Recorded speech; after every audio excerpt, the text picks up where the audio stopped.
Je vous remercie, Monsieur le Président. Monsieur le Président, une fois n'est pas coutume, je vais commencer ce que je n'ai jamais fait par répondre à quelques-uns de mes collègues.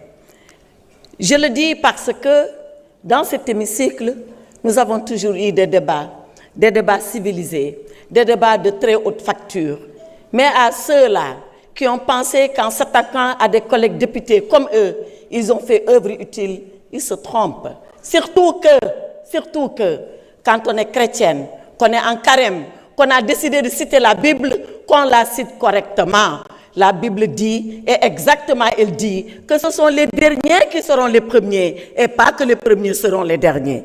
À ceux-là qui ont dit qu'ils ont un maquillage, un démaquillant, ce démaquillant, il est sale. Je les ai connus à l'étranger plus posés et plus responsables que cela. Ce n'est pas le micro qui fait la personne, ce sont les idées et le comportement qui font la personne. Cela dit, Monsieur le Président, parlons de la loi. Parlons de la loi et parlons des deux lois. De la loi du 13 mars 2024, celle-là que nous avons voulu porter au nom du peuple ici, par des députés comme vous qui l'ont voté pour ramener le calme et la cohésion nationale ici au Sénégal. Parlons de cette loi du 13 mars 2024 qui a dit si nous sommes des Sénégalais et si nous sommes des humains, comme Nelson Mandela avait dit alors à ces géolais de l'Afrique du Sud, à ceux-là qui avaient prôné l'apartheid, pardonnons parce que nous voulons retrouver l'humanité en nous. Et parlons de cette fameuse loi, parlons de cette fameuse proposition de loi, cette loi qui fissure la société sénégalaise, cette loi de règlement de compte. Alors, Monsieur le Président, je dis une chose, mes honorables collègues, à ceux qui veulent voter la loi, votez-la. Mais je rappelle que ceux-là qui voulaient l'abroger étaient là, à ce pupitre. Et ils avaient promis l'abrogation aux Sénégalais. Et je leur ai répondu, abrogez-la. Et à ce moment-là, faites face aux conséquences. Ils ignoraient les conséquences, c'est leur problème. Nous, on savait et on connaissait les conséquences. Alors, interprétation qui n'en est pas une. Interprétation qui est une modification. D'accord. Mais nous continuerons ce combat. Il ne s'arrêtera pas ici. Et quand vous parlerez, vous, à vos militants, nous, on parlera aux Sénégalais et à l'ensemble des Sénégalais. Quand vous parlerez de votre parti PASTEF, on parlera du pays. Quand vous parlerez de vindicte, quand vous parlerez de vengeance, quand vous parlerez de rancune, on parlera de droit, on parlera de justice, on parlera de loi, parce que c'est ça, un état de droit. Et pour cet état de droit, il faut le savoir, vous n'êtes pas plus courageux que nous, vous n'êtes pas plus patriote que nous, vous n'aimez pas le Sénégal mieux que nous. On est prêts, nous aussi, à mourir. Je ne parle pas de la prison. Mais qui a peur de la prison?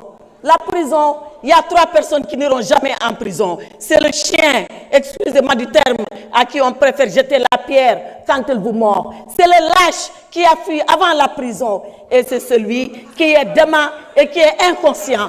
Alors, chez nous, il n'y a ni chien, il n'y a ni lâche, il n'y a que des courageux. Et quand il s'agira de mourir pour le Sénégal, on est prêt à mourir pour le Sénégal.